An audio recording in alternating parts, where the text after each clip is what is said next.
I would share just a couple of things about my thoughts about the committee. We have 4 bills, which I believe should be brief today.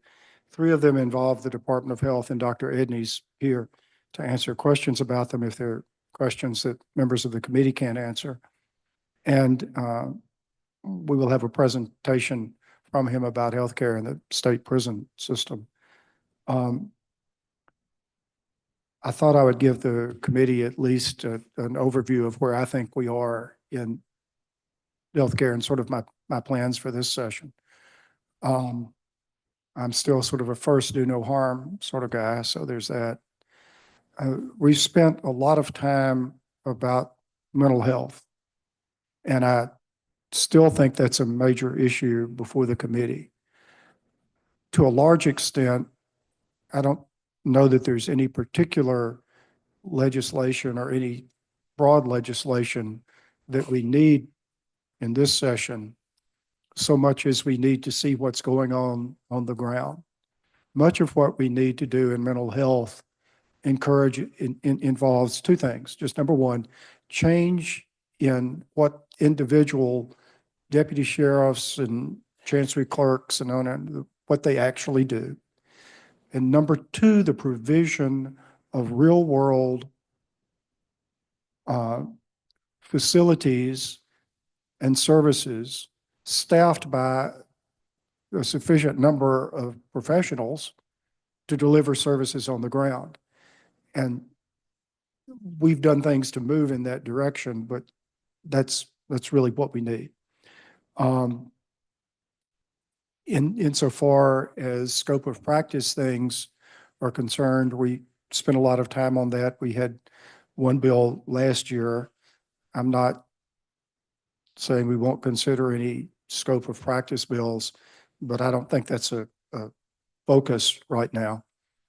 I anticipate some changes to the certificate of need laws that I think I would recommend, but I don't anticipate quite the broad reaching changes that I hear some people discussing.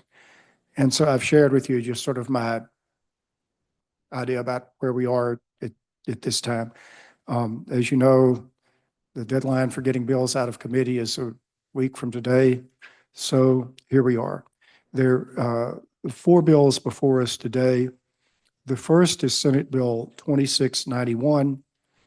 A number of years ago, the legal age for tobacco products was changed from 18 to 21. This code section was overlooked. This simply changes this code section to have a minimum age of 21 to conform with the rest of the code and to do what we thought we were doing several years back. That's what the bill does. It's effective from and after passage. Is there a motion?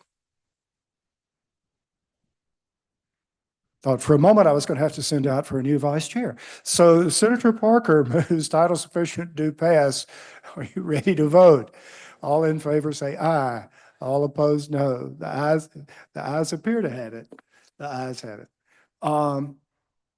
Senate Bill 2696 deals with procurement at the Public Health Laboratory. We exempt the state crime lab for some of the regulations about purchases. And Dr. Edney, since you're here and since you're going to be performing soon, would you mind just coming up and having a seat at the table and just telling us why you need this bill?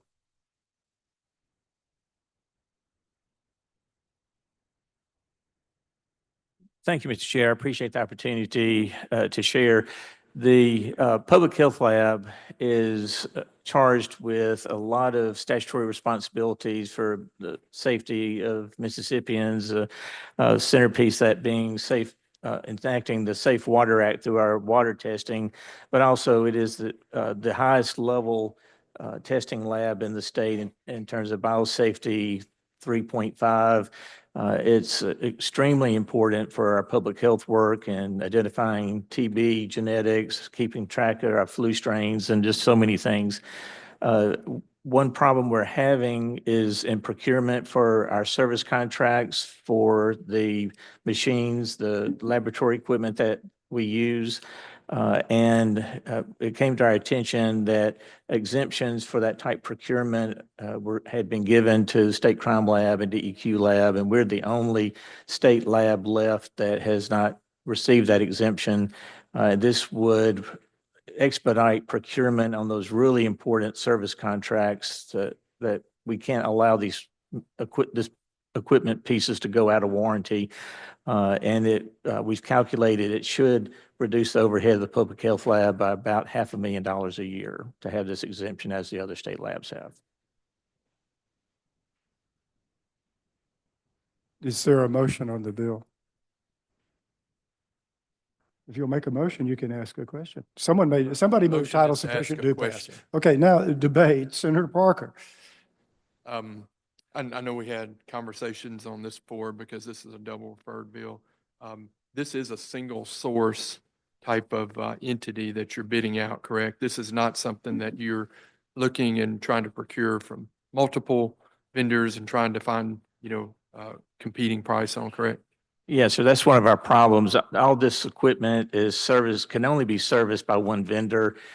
So the way the exemption really expedites our ability to keep these warranties in place, but also just as a state crime lab and DEQ lab, this is very specialized procurement at the public health lab. So we have a track record of seeing how effective it's been for those other state labs. And this is just something to help reduce our expenditure of state general resources and put those to better use elsewhere. And I believe you followed that same language in what you're proposing, correct?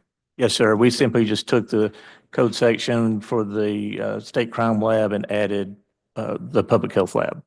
Thank you. Thank you, Mr. Chairman. Thank you. Senator Polk. Thank you, Mr. Chairman. When you purchase the equipment and when you say that you have the vendor to work on the equipment, is the vendor that's working on it the same vendor that sold it to you? Yes, sir. And that's the reason why these are all single source, because you have the manufacturer of the equipment needs to be the one who's doing the service contract for it. And that is in no way covered in the original contract when you purchase the equipment, the service warranty or warranty work after that? You don't put that in the contract when you purchase it? We go as far as we can with the initial warranties and service contracts. And this mainly has to do when we're having to renew those contracts. As for what? It's mainly relates, Senator, when we're having to renew the service contracts, because we use that equipment as long as we can. Mm-hmm. How long are the service contracts usually in the original contract? They will vary based on the equipment, but they're typically a few years. And does the renewal of the work orders, does that usually go up each time you have to issue a new contract? Yes, sir. The service contracts will, as the machines get older, then the contracts become more expensive. But those warranties are less expensive than having to buy a new piece of equipment. So we use the equipment as long as we can keep them under warranty. If we can't keep the service contracts going, then they become a real liability for us, because we're talking about, tens of thousands of dollars per equipment piece. So again, this is an opportunity for us to reduce the overhead at the public health lab, save those state resources. Thank you, Mr. Chairman. Senator Turner Ford. Thank you, Mr. Chairman. Dr. Edney, looking at 179, the language that's included here refers to specialized equipment and or software.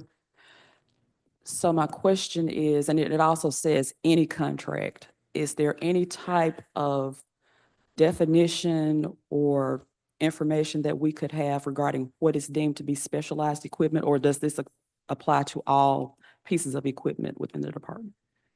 It would be limited only to the equipment in the public health lab, much of which is highly specialized equipment, such as our genomic sequencing for tuberculosis, where we can tell exactly what that organism is resistant to and prescribe the right antitubercular medications up front. Very highly specialized equipment. In the beginning, we would procure it properly because there might be multiple vendors, but once we have secured the equipment, to be able to keep the service contract going, this exemption helps make that process less expensive. So how many, because I know you mentioned, you said genomic sequencing. I That's think. one example. So how many pieces of equipment would this exemption apply to? The equipment throughout the lab. It's a 4-story building full of laboratories of every type that you can imagine. Our milk testing, our water testing, our wastewater testing, our TB, fungal testing, flu. I mean, I can go on and on, but I'd love to show y'all the public health lab. It is a gem of a resource for the state right there on our campus. And it is extremely important that we keep it well-funded and keep its good work going. And one final question. So the exemption that is provided under the single source items for procurement, that does not apply to these equipment items? What we're asking for is an exemption that the other state labs have for the procurement of very specialized equipment that really don't apply to other areas of the agency. This is very unique niche in the work that we do that right now is costing us a lot of money, and I think unnecessarily. I think it's wasteful spending. Thank you. Thank you, Mr. Chairman. Senator Hill. Any further questions? Debate? If not, are you ready to vote? The motion's title sufficient to pass. All in favor say aye. All opposed, no. It appears the ayes have it. The ayes have it. We'll report that to the Accountability, Efficiency, and Transparency Committee. Senate Bill 2697 deals with the hospital expanded capacity program, which we had during COVID. The state law required these expenditures to be made on or before a certain date. The bill that's before you would extend that date until December 31st, 2024, so that some paperwork that's in the process could be completed, basically. That's what the bill does. Senator Parker moves title sufficient to pass. Is there a debate? Questions? All in favor say aye. All opposed, no. The ayes appear to have it. The ayes have it. Senate Bill 2742 deals with fees from birth certificates. There has accumulated a fair amount of money in a special fund at dealing with birth certificates. And so the thought is to move these funds over where they could be used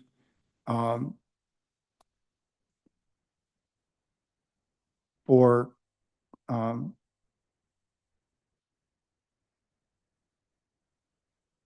other services. Senator Hobson, what were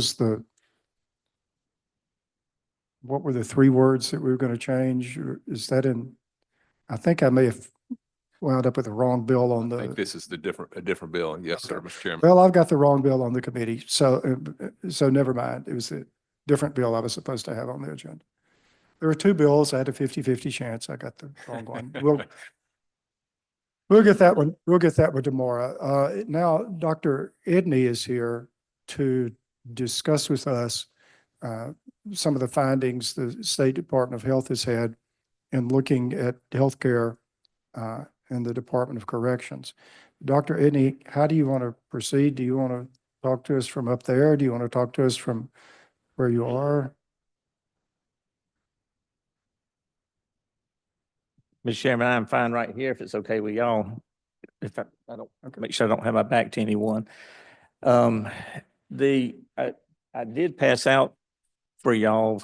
I can't help, I would be remiss as your state health officer if I didn't brag about our public health report card that we issued today. This is just for your information. I'm not going to spend a lot of time on this, but, I have been raising the awareness of how low we have been scoring with our overall health rankings, and really, that we have been scoring as however many are on the rankings, we would come to dead last place. And with America's health rankings, that would be 54th place. But I'm proud to announce with this year's release that we moved up to 49th place overall in health. And Ms. Chairman, that is no small thing. And that is a lot of hard work from many people throughout the state, and some good policy coming out of this building, and us all working together. And it's just the beginning of where we need to go. And I'm convinced if we continue to lean in using good public health, population health programs, strategies, wise strategic investment of our resources, improving access to care for folks in Mississippi every way that we can, that we will continue to see these rankings improve. Our maternal infant death rates continue to trend in the right direction. I would say modestly, but positively. We remain 50th in infant mortality, but our infant mortality rates continue to come down. We are no longer 50th in maternal mortality. We have moved to 45th. That is a significant improvement. And we continue to do extremely well with tuberculosis control, which I'm very proud of. Our HIV rates continue to trend down. Opioid deaths are down. Our TB rates are below the national average. So a lot of positive issues for us to champion. And I think we need to take time to celebrate wins when they're there. Still have many challenges ahead of us. And if you remember last year, part of our reauthorization statute for Board of Health and State Health Officer, y'all added language adding the responsibility to us and to me to study healthcare comprehensively for the state, and specifically healthcare for the incarcerated.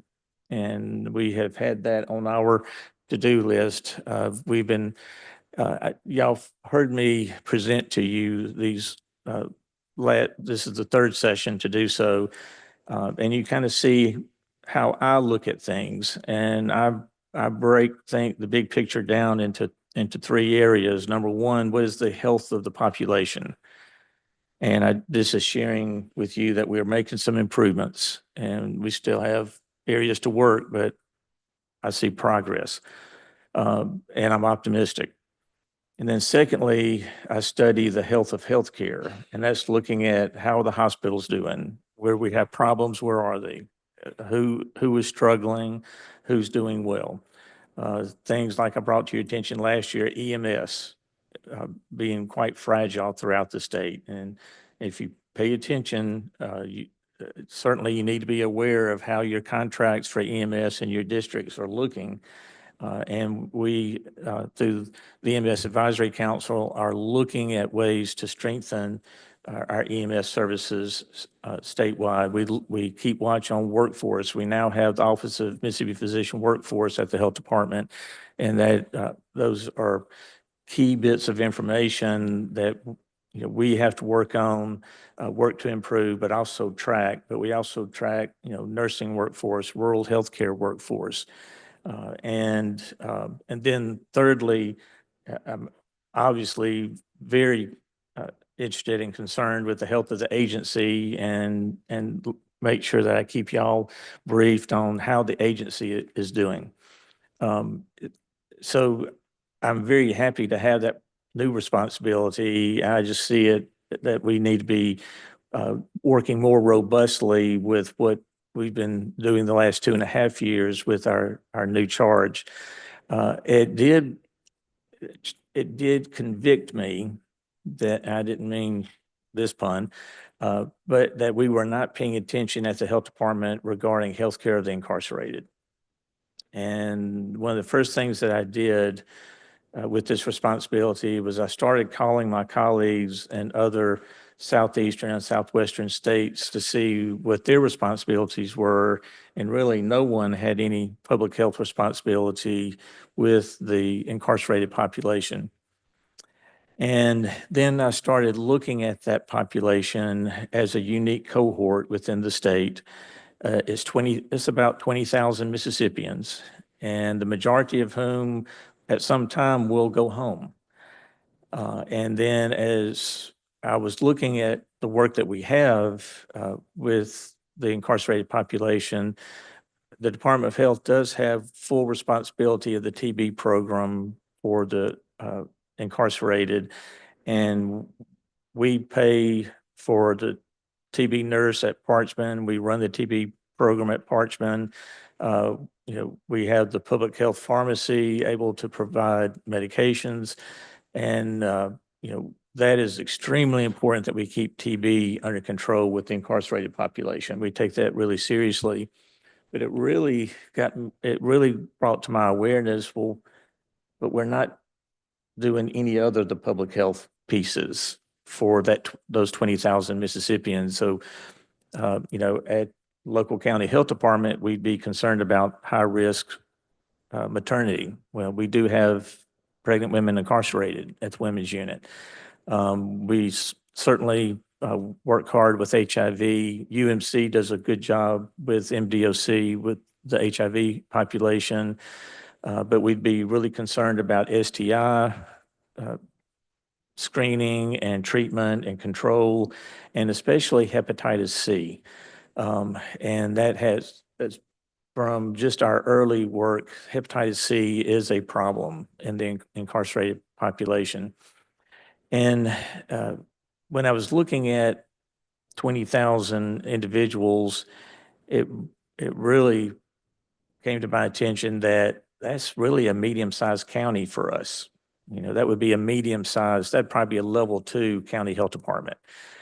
And, and it really got me thinking more and more, from a public health perspective, what we don't want is diseases that may be concentrated with the incarcerated population spilling out into the general population as people come home. And then also, public health is all about prevention as much as possible, getting as far upstream as you can, catching disease early, managing it aggressively, and reducing the downstream effects, which become very expensive to the cost of caring for the medical needs of the incarcerated. And so making sure that we're being aggressive with screening for diabetes, hypertension, heart disease, intervening when it's early and less expensive instead of waiting until we're treating a heart attack from an incarcerated man or woman or a stroke. And looking at the public health piece, identifying hepatitis C early when it's easy to treat, and having control programs where you're not just treating individuals, but you're treating populations. So this is one thing, and I'm not ready for a recommendation for y'all yet, but one thing I will be looking at this year is really, do we need to have a more population-based approach for the incarcerated to reduce the cost of care and to improve our outcomes, and also to help prevent the spread of communicable diseases outside of that population. We'll be thoughtfully looking at that, and I am very much willing for us to take that approach of not only having responsibilities for TB, but anything else that we all would agree that the Department of Health would need to bring our expertise to bear at a population level. It is a concern of mine just in the early looking. We do have incarcerated individuals that are in the custody of MDOC who are also in county jails, and not a lot of visibility into healthcare at that level, but the state still has full responsibility for those individuals. And when bad outcomes occur, that the state has liability there. I have looked at other states, that it's not uncommon for there to be some oversight with health departments around the country, with the county jails, especially if you're looking at state inmates who are being housed at the county level. And then also, we do have the regional facilities. So we have a fairly complicated healthcare network that there needs to be accountability there, just as the rest of healthcare has, that outcomes do need to be measured, just like the rest of healthcare does. And that, we need to be aggressive with cost containment, but quality and cost containment are not mutually exclusive. And when you manage populations right, and really, I think we have to be looking, especially with the new contract that's in place, that we are looking at the population and not just providing healthcare to individuals, which gets really expensive, but looking at healthcare for that population as y'all have required us to look at. And I think that's where we can look at better cost savings down the road. We do have opportunity that I realized where we can extend some of our 340B authority into the healthcare for that population with the public health areas where we work, that we can connect MDOC healthcare with 340B pricing for STI treatment, for Hep C treatment. I think UMC is already doing it for HIV, but there are some good opportunities, I think, fairly low-hanging fruit, where we can provide better care, and I'm just talking about the basics. But to be able to do it, to achieve better outcomes and lower cost, and try to relieve some pressure off the state budget when it comes to healthcare of the incarcerated. So I commend y'all for making us do this, and we're in the early phases of it. Just letting you know where we are, some different opportunities, and we are happy to have this assignment and to work with you as we move forward. I would tell you, the statute did not grant us any authority, but it gave us responsibility.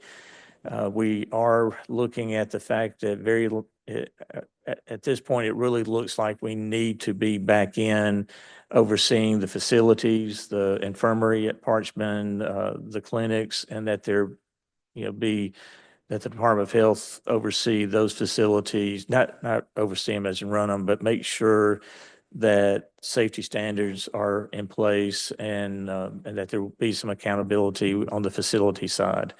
And we're happy to do that if required.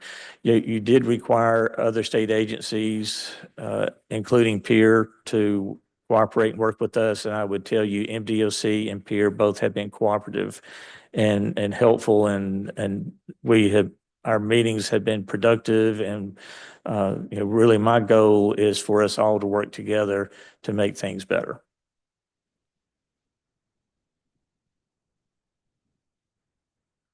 Somewhere in there, you said that most people that are currently incarcerated are going to get out. And I think that's one thing that we need to remember on so many different levels. I'm willing to stipulate that overwhelmingly the people that are incarcerated properly and under the law, and this is how we punish people, and they've done something and need to be punished. But even so, they're still human beings and are entitled to be treated as human beings. But apart from that, in the self-interest of the rest of the population, if what happens to them while incarcerated, whether because of healthcare or because of education or lack thereof, or because good or bad relationships they've made with fellow humans, all of that is going to be translated into the rest of society bit by bit, day after day. And just in our own self-interest, we should try to make sure that their experience is a positive one within the context of all of that. You also, in your presentation, I was reminded of the statement that I've heard that we talk a lot about our healthcare system in this country, and what we really have is a disease management system. And it's the goal of public health, as it always has been, to get involved way upstream, sometimes literally, to provide a healthier population. It seems that, if I understand the thrust of your presentation, is we have been overlooking that goal to a large extent with the incarcerated population. And that's an area where, again, to use another trite phrase, there's a lot of low-hanging fruit that we could. Yes, sir, absolutely. It dawned on me when I was visiting Central Mississippi Correctional, and a pregnant inmate walked past me in the women's unit. That's a high-risk pregnancy. And she's getting obstetrical care, she's not being neglected at all. But by definition, that's a high-risk pregnancy. We need to be paying a little bit more attention so that when that baby is born, that it's not born prematurely and at the NICU at UMC on Medicaid, costing the Medicaid budget $800,000. In the free world, she would be in the Healthy Moms, Healthy Babies program. Why couldn't she be in Healthy Moms, Healthy Babies as an incarcerated individual, so that we make sure that that high-risk pregnancy is well managed, and that baby delivers at the right level of care, the best way possible, as safely as possible, which will reduce costs tremendously and reduce infant mortality, because if her baby dies, it goes to the general infant mortality numbers. Doesn't have an asterisk on it. So, and these are things that this assignment has really brought to my attention, that I think the Department of Health can do better. And I'm absolutely offering the resources that we have, the expertise that we have, to be a good partner with the sister state agency to do what's in the best interest of the population of the state. Questions from other members of the committee? Senator Hobson. Yes, sir. Thank you, Mr. Chairman. One question is, does our incarcerated population count towards our statistics that you've given us today? So we're frankly, probably, our statistics are worse than they would be otherwise if we were just counting people that were not incarcerated. But you do, every state counts that, I assume. Yes, sir.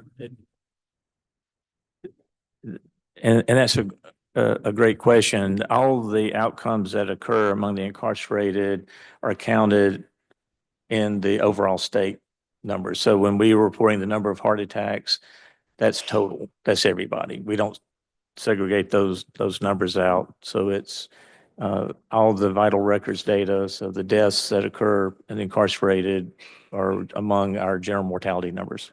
Right. The other two comments, they're not questions, but I'm sure Dr. Edney's aware of this. The Department of Corrections just recently entered into a new contract with Vital Corps for the medical care for the inmates. So just recommending that you be cognizant of the terms of that contract. I don't know exactly what's included in it, just to make sure that we're not duplicating efforts and spending, you're spending your time and money on things that they're spending time and money on.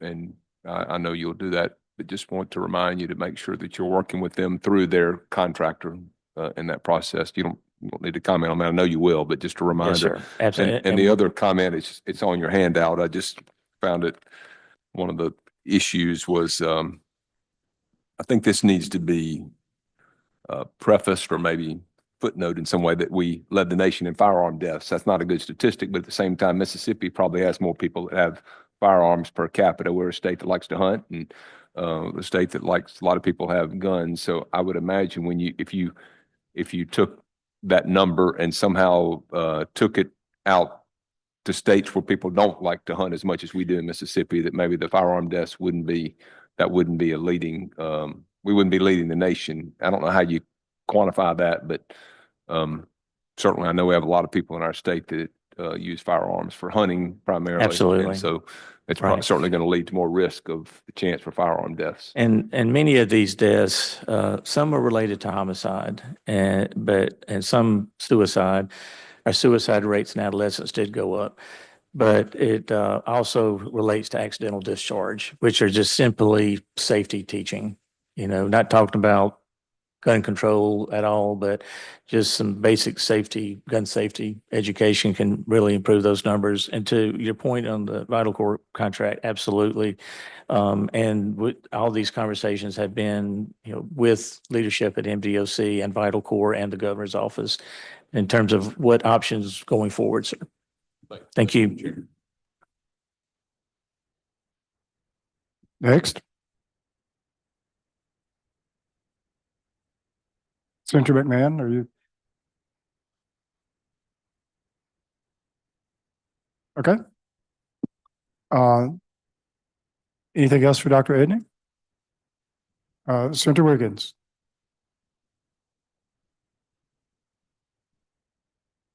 Excuse me, Dr. Edney, just to follow up Senator Hobson, and maybe it's a comment, but please weigh in. So in Judd A, literally about an hour and a half ago, I handed out the CSG Council of State Governments crime data.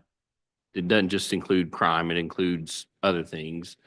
And it also mentioned firearm deaths, but it also mentioned that in the white population of Mississippi, the highest deaths are from alcohol and drugs. And in the Black community, it's homicide. I can't help but think that in the Black community, we're dealing with guns. And that was the number one kind of delineation. So the fact that you have that and the fact that the Council of State Governments, which this state is a member of, says to me that there's something going on here that we need to be looking at. Yes, sir. Senator, I would agree. And with accidents being the third leading cause of death in Mississippi and by a substantial number, that it's worthy of the Department of Health doing a better job studying accidents. And, we've had programs to, improve seatbelt restraints and car safety seats. And we've had some injury prevention work, but really now that we're in the mental health space with opioid abuse and the domestic violence space, which with the VOCA grant, it's really time for us to pull and consolidate that work together. And my real concern with firearm deaths are the number of children who die in Mississippi, but through accidental discharge. And these are all tragedies, just disruptive is such an impact to families, but also impact to the schools the children are in.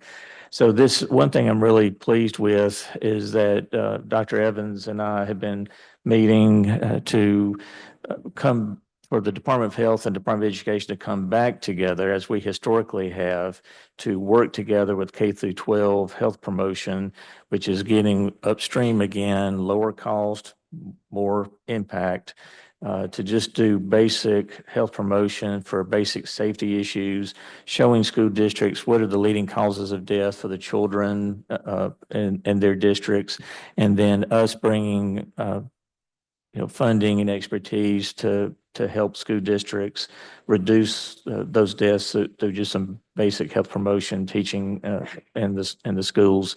I'm really excited about that work and plan to lean into that over the next couple of years. Thank you.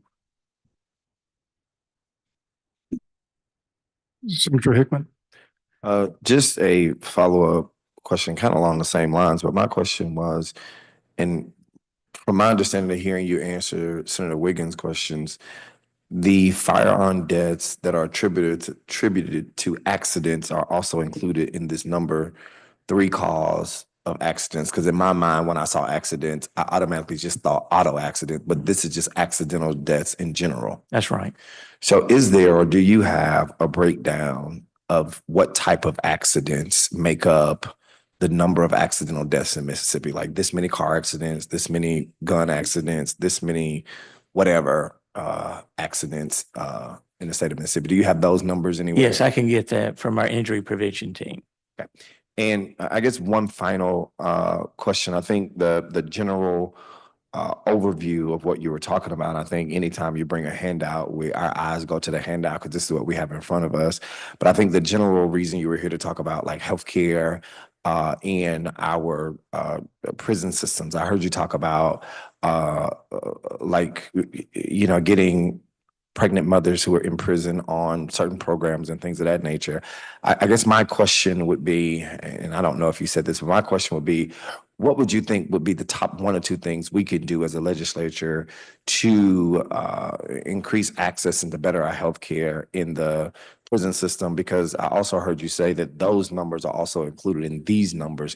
And so that's an area where I feel like would be a place where we could maybe see fast improvement if we did some small things. And I have been in discussions with the governor's team with these issues. And first off, the new contract does have quality metric measurement requirements and third-party oversight. It does have some clawbacks for funding for not meeting quality metrics. So I think that's a big step forward. I think the biggest thing that you have done is to require us to really look at this and to take it seriously, and which at first I probably wouldn't, I'll be honest, I wasn't that happy. Here's another assignment without funding, but I'll do it. But the deeper I got into it, the more impact I saw that we could all make together. And MDOC is a good partner in this, so we're not, we're not fighting anybody. We're really just all trying to look at what's the best way to do this moving forward. There are lots of options and opportunities for y'all to consider down the road, but you need information, and it's our job to get that information for you. We're at the very beginning, so I really don't want to come forth with hard recommendations. I'm more sharing in response to the responsibilities that you assign to us, what we have done, what we're doing, big picture concepts of what I'm seeing and what I'm thinking, and we'll continue to work on this, seriously. One last question. I think you mentioned the new contract or what have you. And I haven't looked into this, so I may be asking a question that may be very obvious, but one, who is, I guess who has oversight over that provision about metrics and, that sort of thing. But two, how are they collected and how often are they reported? It's a brand new contract, and I would have to refer y'all to MDOC about the contract specifics. But I do think that the new contract will give us more information than we have probably ever seen. And then where we can be even more helpful is on the population health side of things. And I think putting the individual patient data together with the population data will give y'all the information you need as you're looking at funding for healthcare, the incarcerated, and how that needs to look.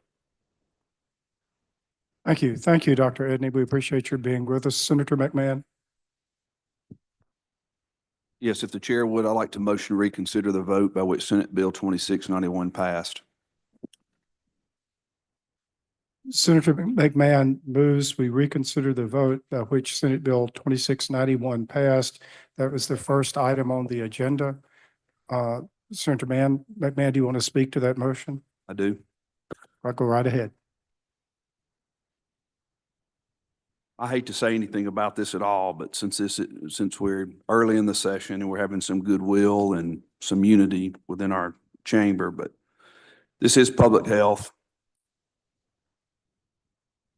I'm not going to sit here in silence.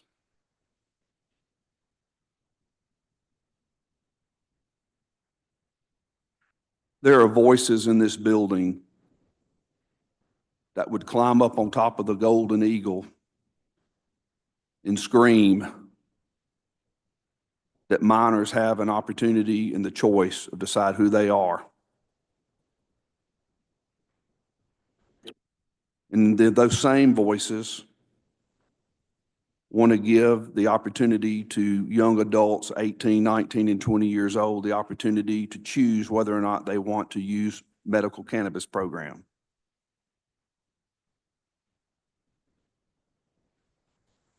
And those same voices would restrict the ability of 18, 19, and 20-year-old young people the opportunity to purchase a legal product. And I really do apologize for saying anything at all. I don't mean to offend anyone, but I have decided for myself that I am not going to sit silent when liberty is kicked in the mouth any longer. So for the record, I wanted to state I'm voting no on this bill. I voted no previously. I'm voting no again. And I just wanted to state for the record why I feel like this is inappropriate legislation for us to restrict young people who are eligible to be drafted,